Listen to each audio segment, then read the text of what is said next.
Retour en Europe après l'Ukraine hier, c'est le Moyen-Orient au menu des discussions aujourd'hui au sommet de Chypre. Ce jeudi, Emmanuel Macron a plaidé pour que les négociations sur le Liban incluent tous les pays de la région qui sont pertinents pour sa sécurité. L'objectif, aboutir à une paix durable dans ce pays. Et le président français a enfoncé le clou ce matin en amont des discussions de cette deuxième journée. On l'écoute. C'est très important qu'on puisse retrouver plusieurs des dirigeants de la région, apporter notre soutien au Liban. De manière très concrète, l'Europe doit s'engager encore davantage. La France organisera une conférence de soutien. Se nourrir justement de toutes les contributions des Européens est important. Et ce sera aussi l'occasion avec la Syrie, la Jordanie entre autres, de pouvoir se coordonner. Ils sont impactés par la situation dans la région. Et hier, la première journée de ce sommet informel a été marquée par le feu vert donné au fameux prêt de 90 milliards d'euros à Kiev, grâce à la levée du veto de la Hongrie. Mela Huet, bonjour. Bonjour. Vous êtes grand reporter, chroniqueuse internationale sur France 24. Mélina, qu'est-ce qui bloquait vraiment en réalité ? Alors la nuance, c'est pas qu'est-ce qui bloquait, mais qui bloquait. En l'occurrence, on parle souvent de la Hongrie, mais en réalité, c'était Viktor Orban, évidemment.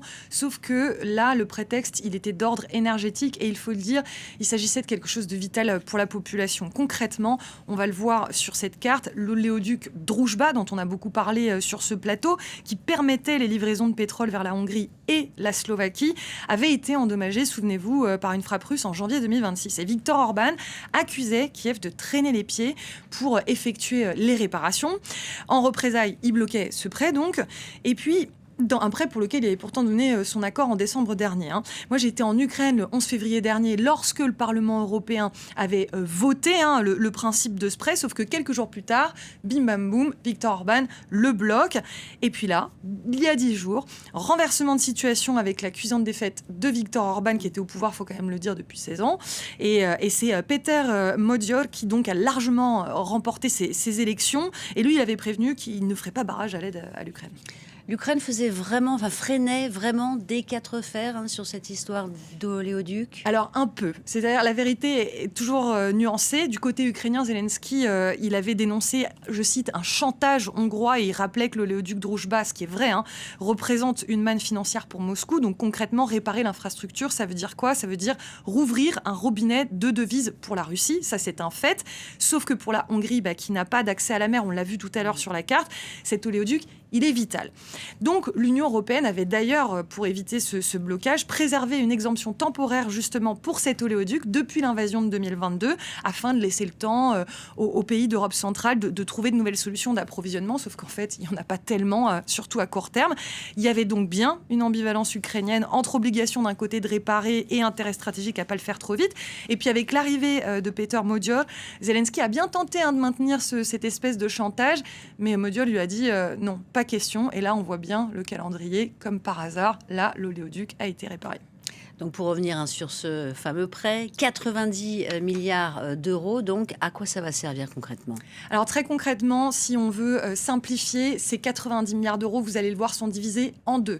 D'un côté, 30 milliards pour concrètement les besoins budgétaires, c'est-à-dire la bonne tenue, le bon fonctionnement du pays, des institutions. Et puis 60 milliards de l'autre côté pour l'industrie de défense. Ça ne veut pas dire que 60 milliards qui vont directement à l'armée, mais qui vont tenir l'industrie de défense. Et ça veut aussi dire des partenariats pour les Européens qui aident évidemment, d'ailleurs, qui sont les premiers fournisseurs d'aide, bien devant les États-Unis depuis 2022. Alors maintenant, comment il est financé, ce prêt ? Parce qu'on se demande, c'est quand même énorme. Il est financé au moyen d'emprunts communs de l'UE sur le marché des capitaux qui sont garantis par la marge disponible du budget à long terme de l'Union européenne. Les coûts qui sont liés au service de la dette, ils seront couverts par les budgets annuels de l'Union et la Commission européenne, elle estime ces coûts à environ 1 milliard d'euros, par exemple, en 2027. Pour se donner un ordre d'idée, on sait que les avoirs gelés de la Russie, qui sont pour la plupart à Bruxelles, chez Euroclear, ils sont de 300 milliards d'euros.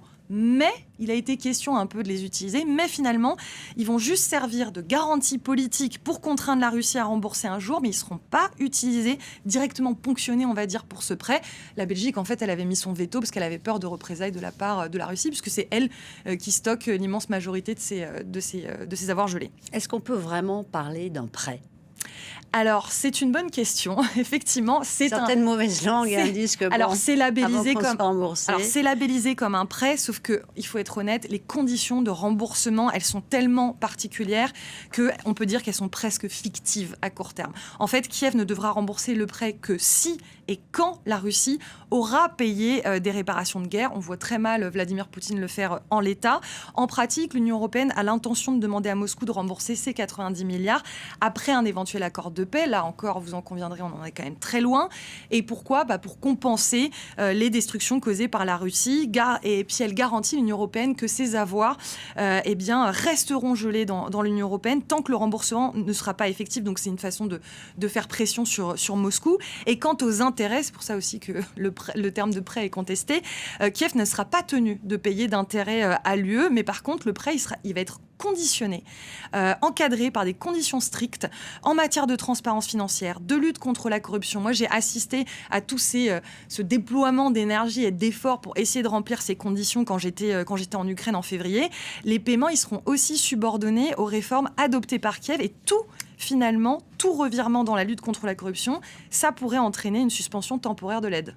Et toutes ces conditions, ces réformes, c'est justement un prérequis également réclamé à l'Ukraine pour son intégration éventuelle à l'Union européenne. Oui, parce qu'on a tendance à l'oublier, mais en réalité, ils sont candidats depuis l'été 2022 à l'adhésion à l'Union européenne. Et puis, Zelensky l'a martelé encore hier quand il se rendait justement à cette réunion informelle. Je vous propose de l'écouter. L'Ukraine n'a pas besoin d'une adhésion symbolique à l'Union européenne. L'Ukraine se défend elle-même et défend sans aucun doute l'Europe. Elle défend l'Europe non pas symboliquement, mais réellement. Des gens meurent. Elle se défend avec tout ce qu'elle a, avec sa propre force. Tout le monde le reconnaît. Nous défendons des valeurs européennes communes. Je crois que nous méritons une adhésion pleine et entière à l'Union européenne. Alors, il répondait à la volée, c'est pour ça qu'on n'a pas son image en vidéo. Il répondait au micro de certains de nos confrères. Alors, il a beau dire ça, Zelensky, les Européens restent évidemment prudents sur l'ouverture de la négociation et ils refusent tout passe-droit ou procédure accélérée. Regardez la réaction de Kaja Kallas, la chef de la diplomatie européenne. Nous pouvons discuter des propositions sur la table, mais pour l'instant, la procédure reste la même que celle des autres pays candidats. Vous vous souvenez quand même que ça avait fait un peu jaser quand ils avaient obtenu le statut de candidat officiel, alors que la Géorgie, par exemple, qui demande depuis bien plus longtemps, ne l'avait pas obtenu en 2008 lors de l'invasion de la Russie de son pays. Effectivement. Merci, Mélina. Je rappelle que le reportage que vous évoquiez à l'instant, Guerre en Ukraine, l'Europe au front, il est disponible. On peut le visionner sur le site internet de France 24.